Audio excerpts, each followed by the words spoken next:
What is up, you guys? I got a pretty good video for you today. We're going to be talking about two things that I really like: food and money. Specifically, we're going to be talking about the relationship between food and money. How much money should you spend on a monthly basis? And how do I keep my budget in check and spend under $400 every month on groceries? So let's get right into it.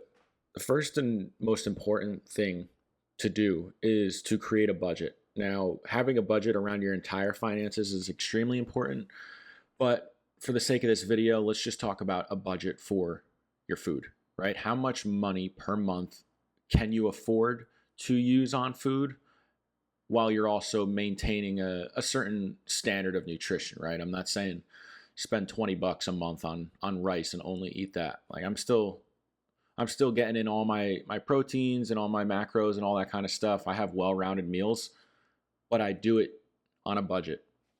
And if it's possible for me to do it, it's possible for you to do it. So let's get right into this. There's one thing that I think, actually scratch that. There's two things that I think help me the most with my budgeting when it comes to my groceries per month. And that includes shopping at wholesale clubs, right? Buying things in bulk that you can in order to get them cheaper. And then shopping at cheaper options for the things that you don't need in bulk. So, for example, a wholesale club, Sam's Club, Costco, BJ's, any of those, I get a lot of my bulk food there. Get ground beef, chicken, any sort of proteins, even eggs, and then toiletries and stuff like that I need in bulk, because it just saves you money in the long run. It might be kind of a pain in the ass. You might have to freeze some of the food and put your toiletries in a closet, and I know this video isn't about that, but we're talking about food specifically. But I'm just giving you an example with your wholesale clubs that you can save money on a lot of things, and that helps me keep my budget for food under $400 per month.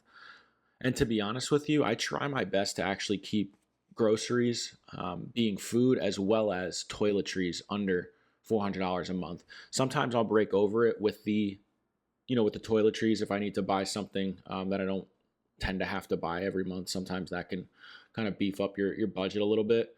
But wholesale clubs, man, they're fantastic. You save a bunch of money. So especially things like ground beef, eggs, ground turkey, chicken, all that kind of stuff, just buy it and freeze it. I literally get, like, every time I go, I'll get like 3 pounds of ground turkey, and I'll get like 8 pounds of ground beef in like that long stick of that they sell it in. It's like, yeah, I think it's like 8 pounds. So if you buy all those things in bulk, eggs, all that kind of stuff, chicken, and you can just freeze stuff, which you can do as long as you have a freezer. You can freeze the food. You don't end up spending as much money on the food. So that's my first thing.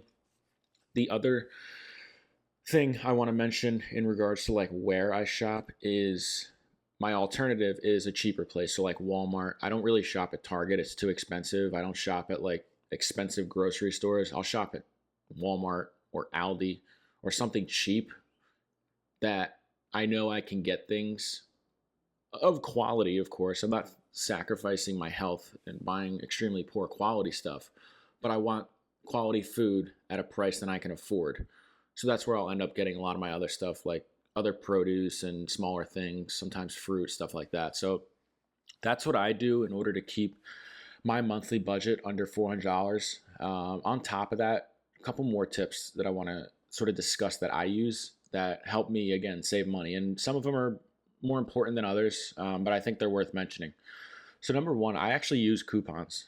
You can literally log into an app of any store, and chances are they probably have a system where you can clip coupons on your phone, and then you just scan your phone when you get to the register, and it saves you 5, 10, 15, 20, maybe even $25, depending on how much stuff you're buying. So don't be ashamed or embarrassed to use coupons. Like, it's saving you money. Why wouldn't you? Furthermore, meal prepping.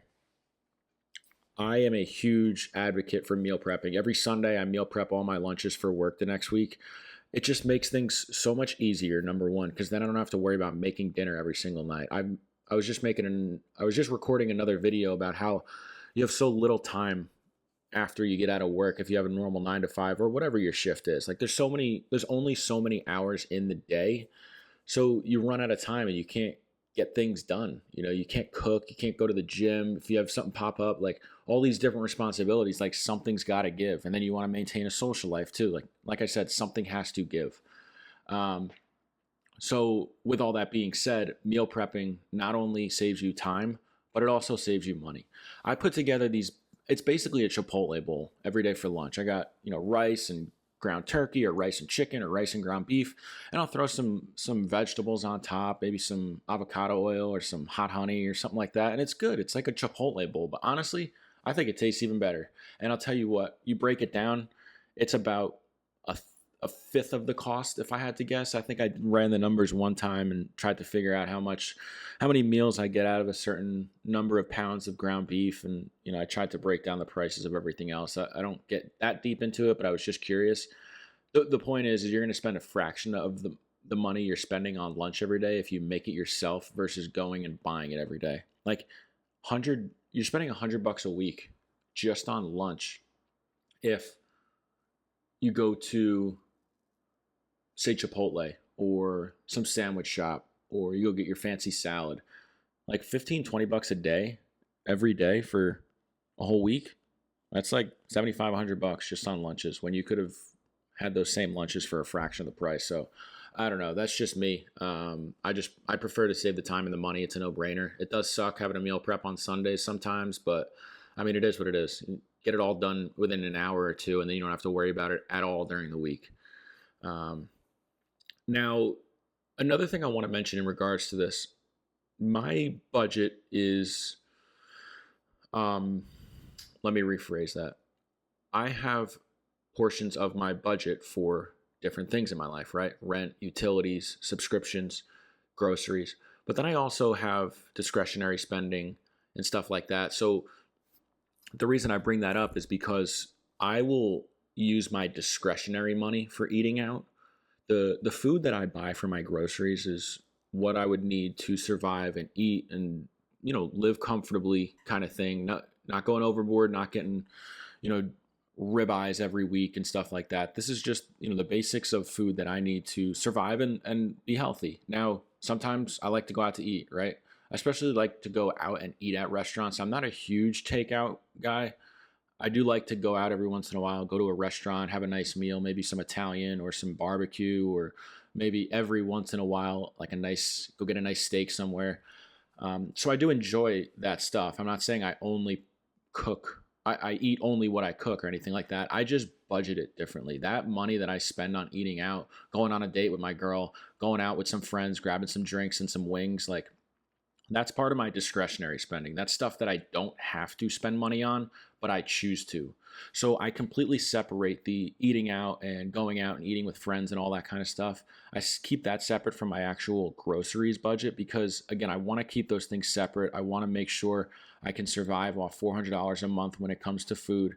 And that helps me budget things and keep things in check. And then again, I have that discretionary spending for really whatever else I want. It could be going out to eat with friends or buying something, buying new shoes that I wanted, or whatever the case may be, buying a new game for Xbox, whatever the case may be. But again, keeping that stuff separate, having a strict budget, that's what helps me keep my monthly groceries at below $400. And it works for me.